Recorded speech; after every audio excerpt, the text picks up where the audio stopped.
Welcome back. I'm George. So glad to be here, and of course, it's always a pleasure to share some time with the community out there of distillers, hobbyists, brewers, winemakers of all types, ages, sizes, and locations. We did a video just recently on still efficiencies, and we're not going to belabor that point. We'll do a tiny bit of review because it's important in this topic of thumpers, their theory, operation, and we're even going to cover slobber boxes. But I just want to make sure that you understand that I'm always free and available for phone calls. If I don't answer your call, it's probably because I'm on the phone with somebody else, but that's quite all right too. But please, watch a few of the videos before you call.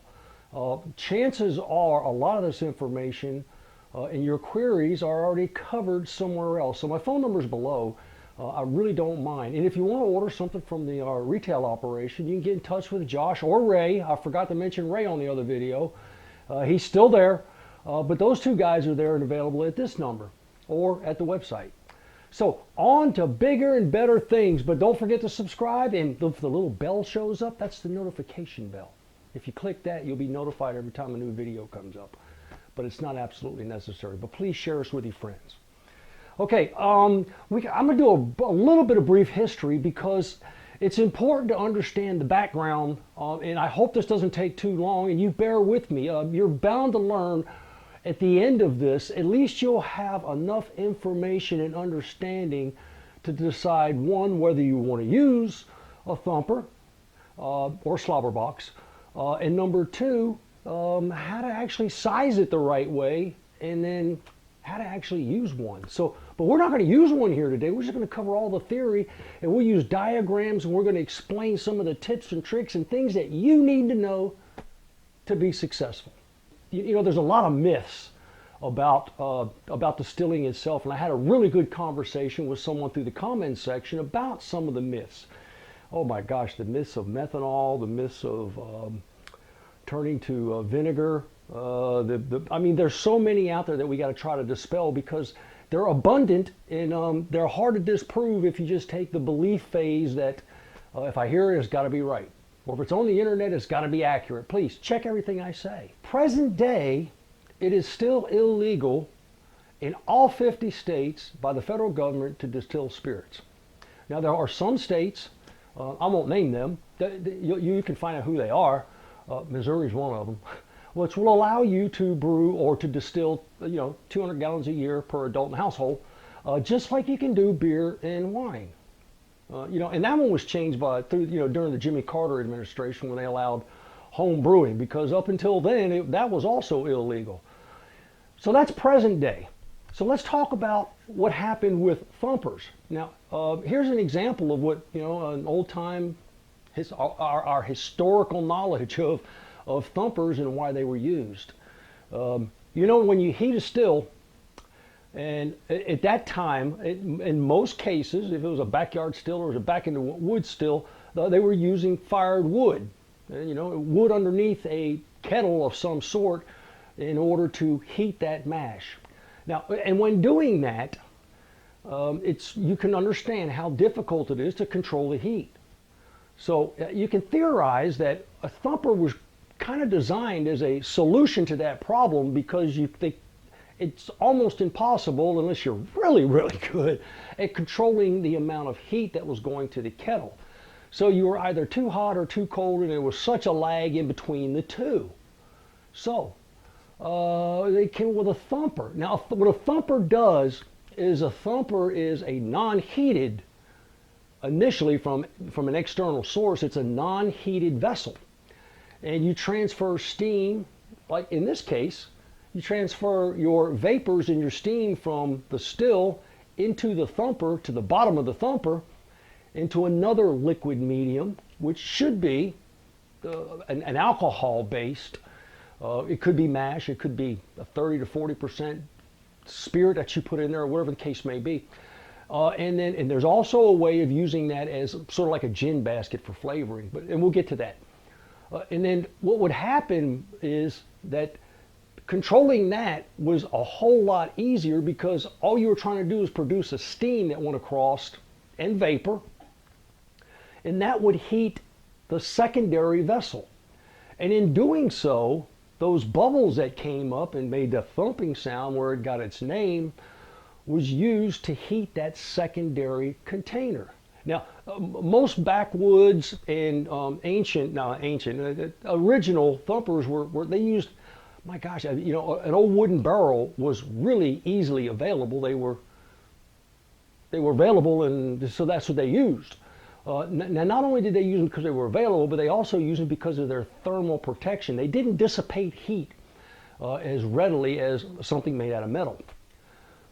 So what would happen is it retained the heat, and it would heat that liquid, and then in the same time it would start to separate and vaporize that ethanol that was already in the thumper, and that would mix with the vapor and ethanol that came across in the steam, thereby actually doing what we could consider a double distillation. And in doing a double distillation, it would pick up more ethanol. So as an example, a product that came out through the worm without the thumper, went into the thumper, you know, from a 12% mash being about, maybe 40% alcohol, was actually going through and almost doubling and coming out at a 65%, 80%, or whatever the case may be, depending on the volume and the differences. See, that's as simple as you can possibly get it. Now, let's talk about sizing. Now, let's do it just a little bit here. Just a little bit of math. I want to show you what one looks like. If you've got a still, and it really doesn't matter what top it is. It can be a dome top, it can be a flat top, whatever top may be. Because what you're not trying to do is you're not trying to collect from what is initially in the kettle into your final collection jar. You're producing a supercharged, superheated vapor and steam in order to,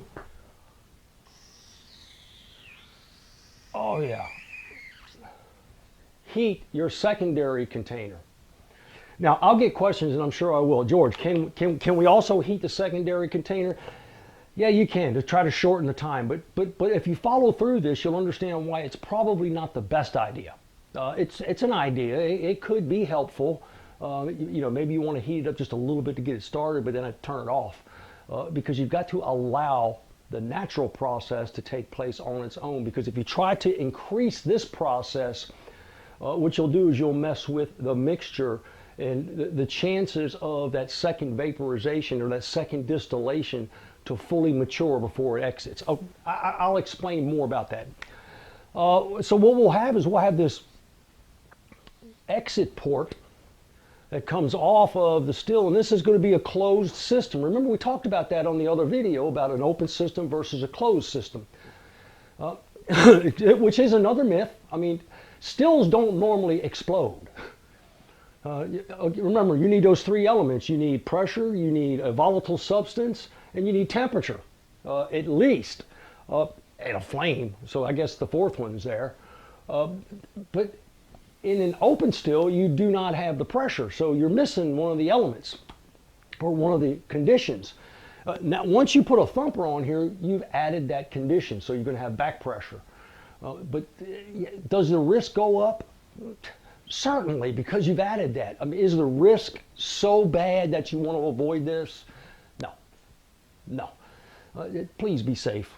Please be cautious. And I would, if it was myself, just totally me, my opinion, would not use flame. I'd use an electric heater.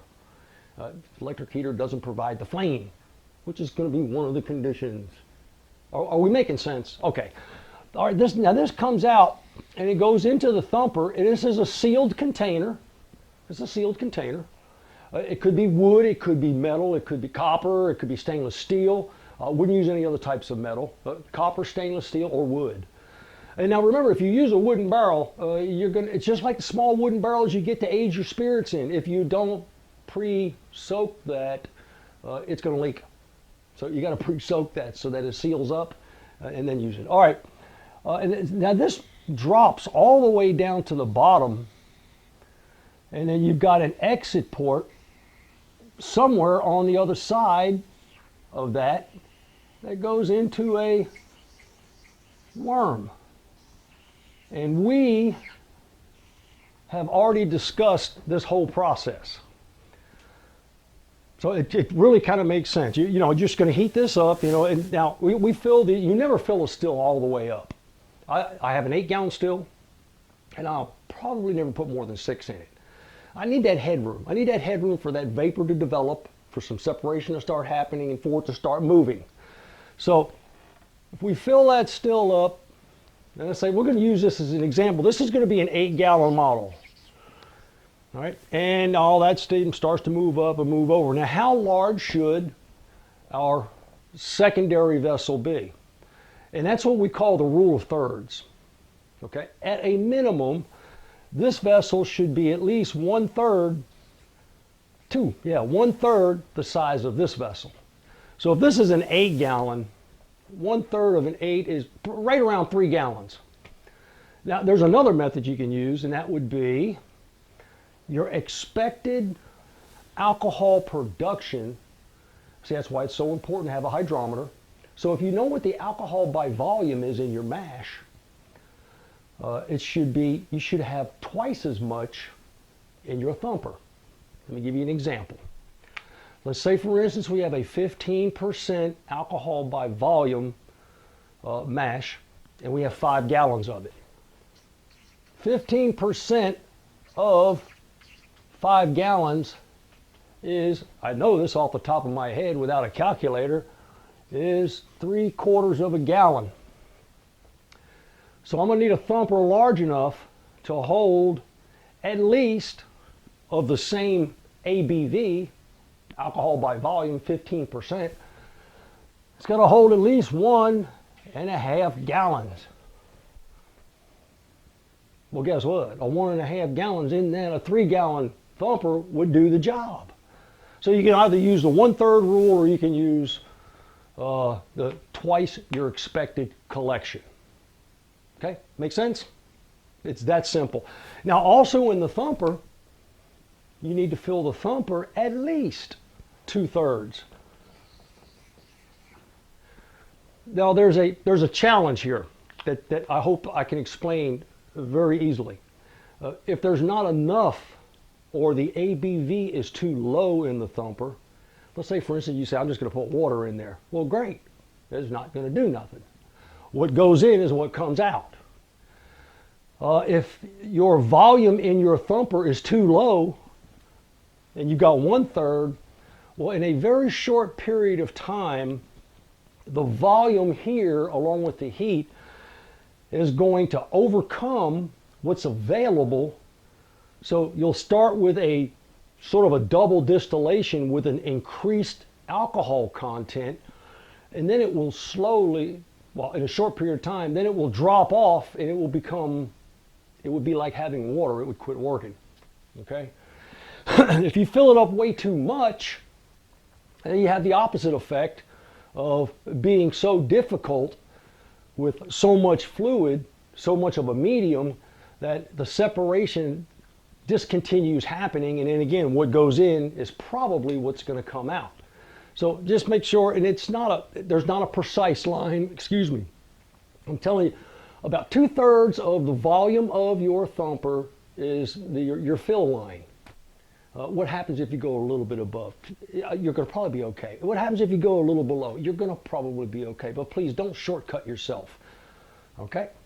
Now, this is a perfect time to mention as well now, if we want to just use this as a flavor maker, then in here we would put, again, an alcohol-based mash or another bottle of whiskey with some water, and we'd put that in here, and then we'd throw in our juniper berries, our coriander, anything like that, because that's distilling through that, and you're going to get that flavor on the far end. It's amazing. It is an amazing process when done correctly.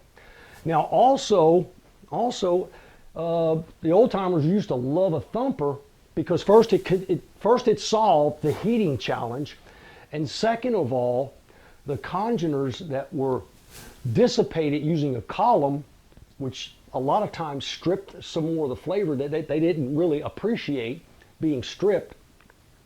It allowed those congeners and those esters to stay in, and therefore they got a much better tasting product on the other end. So there's another benefit of running a thumper if you run it the correct way. You with me? Okay.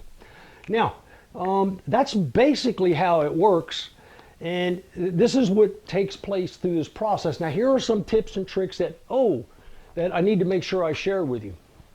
First of all, normally you won't find a thermometer in a thumper. Normally, but that doesn't mean you can't put one there. What we're looking for is the ethanol vaporization temperature in the thumper. And what size was the thumper again? Yeah, at least 1/3 the size of the still. Okay, and remember, you fill it up to 2/3. Same thing with your 8-gallon still in this case. So I got an 8-gallon and a 3-gallon. All right. So back to where we were. You've got all of this actually operating, going on, and it's going to continue to run, but there's no thermometer. So what does that tell us? It tells us that in most cases, this is going to be run as an art. It's going to be run by feel, by sense, by sound. But that doesn't mean you can't put a thermometer in it, because you want to make sure you achieve the proper temperature here. Put a thermometer in here somewhere. My goodness, I just drill a hole, stick a thermometer in there. Seal it, but stick a thermometer in there.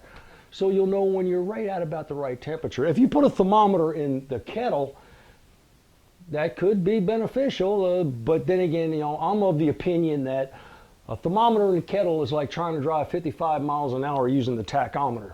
It kind of tells me about how hard the engine's working, but it doesn't tell me how fast the car is going.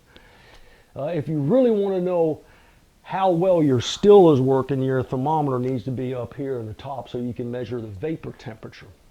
Okay? Have we made sense so far? I mean, this is really not rocket science at this point. Now, one other thing is that when this tube that goes down in here, see, if I did it, I would use, this is a 3/4 inch copper pipe that you would solder into the top, because you want to seal all of that. The whole thing is sealed until it gets out here. Remember, we talked on the other video about circumference, and that is inside here, pi r square. How much can this pipe actually handle?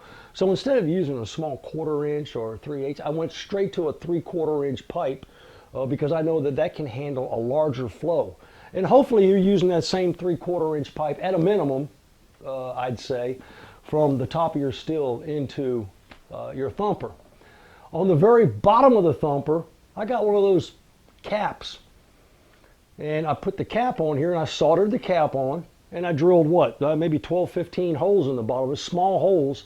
And the reason that we drilled those small holes is that what we want to happen, this is critical in the operation of the thumper. What we want to happen is we don't want a large bubble to break off here and to just kind of rise up to the top, attempting to heat, and at the same time trying to vaporize the ethanol already present in your thumper. Okay, we don't want that to happen.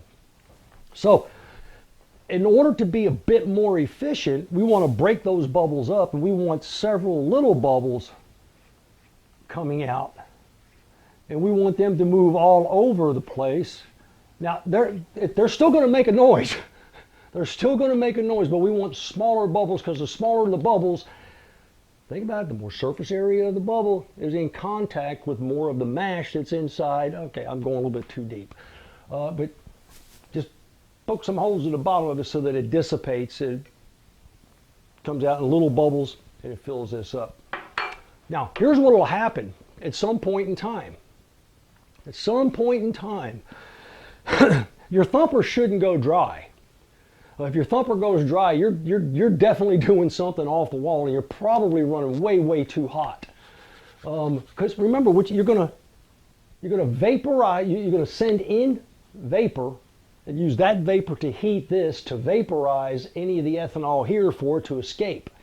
And you're hopefully leaving behind the wash or mash from here that is entered here. So this level should not change dramatically. Now, of course, we can't separate it completely, because if we did, we would be stripping it totally.